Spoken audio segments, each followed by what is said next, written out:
CCTV में कैद तस्वीरों को जरा ध्यान से देखिए कि किस तरह सरेआम दो बाइकों पर सवार होकर आए युवक एक बाइक सवार को रोकते हैं और फिर चाकुओं से उस पर हमला कर देते हैं।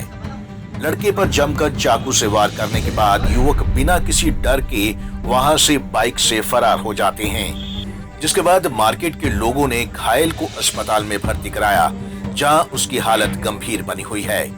परिजनों की माने तो 3 महीने पहले घायल साजिद के मामा सोनू खान की चाकुओं से गोद कर हत्या कर दी गई थी और इसी मामले में घायल पर दबाव बना हुआ था। आरोप है कि लगातार उसे गवाही देने से रोका जा रहा था, पर जब वह नहीं माना तो सरेआम उस पर चाकुओं से हमला कर दिया। घटना बीते रविवार की है कि मैं अपनी जीजा की दुकान पे बैठा हुआ था तो एक लड़का आता है भक्के रोड से, बोलता है अंकल उसको चाकू मार दिए हैं साजिद को। तो सर मैं हार्ट पेशेंट हूँ, भग नहीं सकता मैं, इसलिए मैं गया साजिद के घर पे। साजिद की मम्मी को, पापा को, भैया को बताया तो ये एक साथ ये भगने लगे। फिर मैं मोटरसाइकिल में बैठा हूँ, जनता स्कूल के बाद ये जैन जनरल स्टोर है उनका, तो वहाँ लड़का पड़ा हुआ था, काफ़ी भीड़ लगी हुई थी वहाँ पे। तो हमने लड़के को लिया और लेकर के हम सीधे हॉस्पिटल आए। दो लड़कों को मैं जानता हूँ, एक का नाम राया है, अक्खी है, तीसरे का नाम नहीं जानता।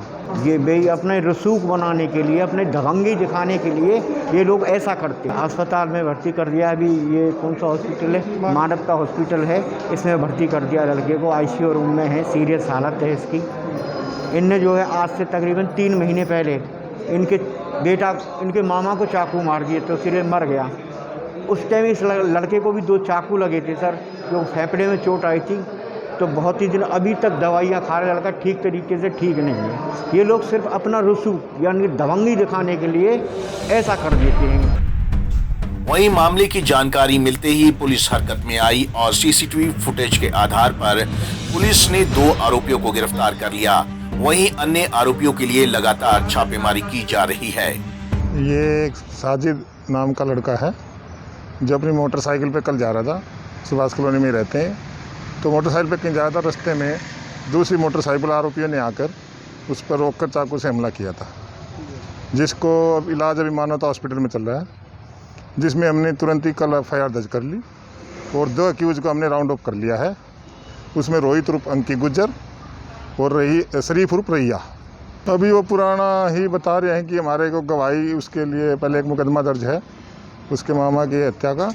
उन्होंने वही लिख के दिया है FIR में कि हमारी उसमें उसकी वजह से हमें गवाह थे हम, उस वजह से इन्होंने हमारे पर हमला किया है। धाराओं का इसमें 148, 149, 323, 324, 341, 379 भी, 427, 506, 195 IPC के तहत मुकदमा दर्ज किया है और डॉक्टर साहब की राय लेके अगर इसमें 307 हुआ तो उसमें 307 ऐड की जाएगी। बहरहाल अब देखना ये होगा कि पकड़े गए आरोपियों से जांच में क्या कुछ सामने आता है। पंजाब केसरी टीवी चंडीगढ़ के लिए फरीदाबाद से सुधीर शर्मा की रिपोर्ट।